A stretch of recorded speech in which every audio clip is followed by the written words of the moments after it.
पूर्व मंत्री और कांग्रेस नेता अशोक अरोड़ा ने भाजपा द्वारा जारी किए गए घोषणा पत्र पर सवाल खड़े किए हैं। उनका कहना है कि भाजपा के पास अपना कोई घोषणा पत्र नहीं है और बीजेपी के कई चेहरे हैं, जब चुनाव नजदीक आता है तब महंगाई कम करने की बात करते हैं और जैसे ही ये चुनाव जीत जाते हैं तो महंगाई को दोगुनी कर देते हैं। उन्होंने कहा कि जिस किसान व व्यापारी को भाजपा के नेता चोर कहते थे, आज उसी किसान को अन्नदाता कहकर वोट मांगने के लिए जाते हैं। अशोक अरोड़ा ने भाजपा के द्वारा कुरुक्षेत्र में करवाए गए 5,000 करोड़ के विकास कार्यों पर सवाल खड़े किए।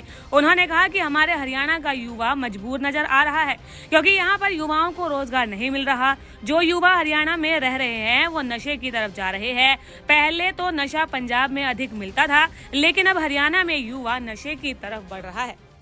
पहले इलेक्शन में गांव में जो कुनबे का बुजुर्ग होता था उसके पास जाते थे, जो वो कह देता था ना तो तकरीबन सारा मोहल्ला उसकी बात को मान लेते थे। एक रुतबा होता था, भी एक परिवार का बड़ा है हमारे, उनमें से जो कह देगा कर देंगे। आज में बहुत अंतर है।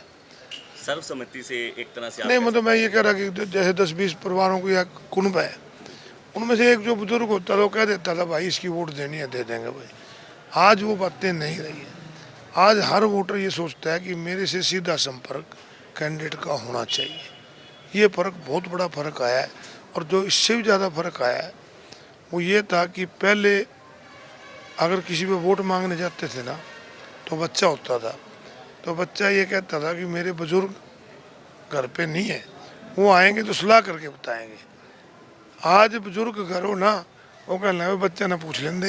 ये अंतर आया है, ये बहुत बड़ा अंतर है कि पहले बुजुर्ग बताया करते थे कहाँ वोट देंगे, आज युवा तय करते हैं कि कहाँ वोट देंगे। बहुत ज़्यादा युवाओं के साथ धोखा हुआ रोजगार के नाम पे।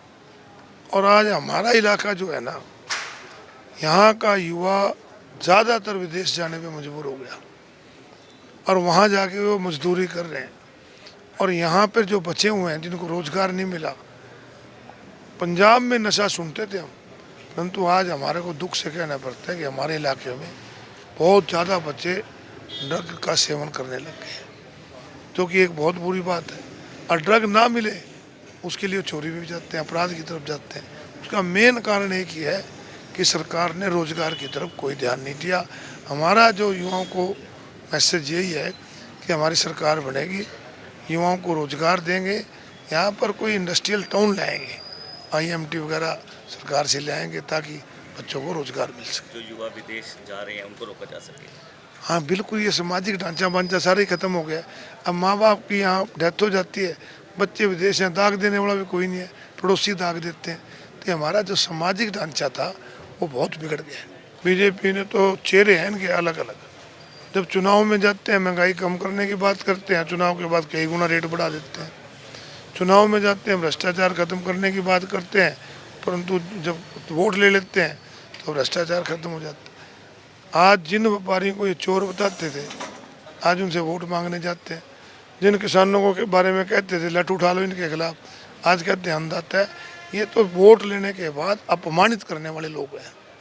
आप कुरुक्षेत्र में आए हो, हम आपका स्वागत करते हैं। आप अगर बाज़ारों में जाके ब्रह्म सरोवर पे तीर्थ यात्रियों से जाके ऑटो रिक्शा वालों से पूछो जिनके रोज फ्रेम टूट जाते हैं, पता लग जाएगा कि पैसा लगा कि नहीं लगा। इस सरकार ने हर वर्ग को अपमानित किया। हम सबको समान जीने का अधिकार देंगे। इसके साथ साथ जो युवा आज हमारा भटका हुआ है, हमारा प्रयास होगा युवा को मुख्य धारा में ले आए और कुरुक्षेत्र के विकास के लिए एक प्लान योजना बनाएंगे। ये नहीं है कि सड़क बना दी, दूसरी तरफ एक ऊंची उठा दी, नीचे कच्ची रहेगी, वहाँ पानी खड़ा रहता है। एक प्लान बना के कुरुक्षेत्र का उसको बढ़िया ढंग से विकास कराएंगे। यहाँ से 2 किलोमीटर दूर अनाज मंडी है, आप जाके आओ। 8-8 दिन से किसान की फसल पड़ी है, कोई खरीदने वाला नहीं। सरकार तो कहती तो है हमें MSP से 500 रुपये नीचे बेचने पे किसान मजबूर है, कोई खरीद नहीं हो रही। कांग्रेस की सरकार जब थी किसान को पूरा भाव मिलता था, और आगे कांग्रेस की सरकार में बनेगी तो हम गारंटी देते हैं किसान का सम्मान भी करेंगे और उसके पूरे रेट देंगे।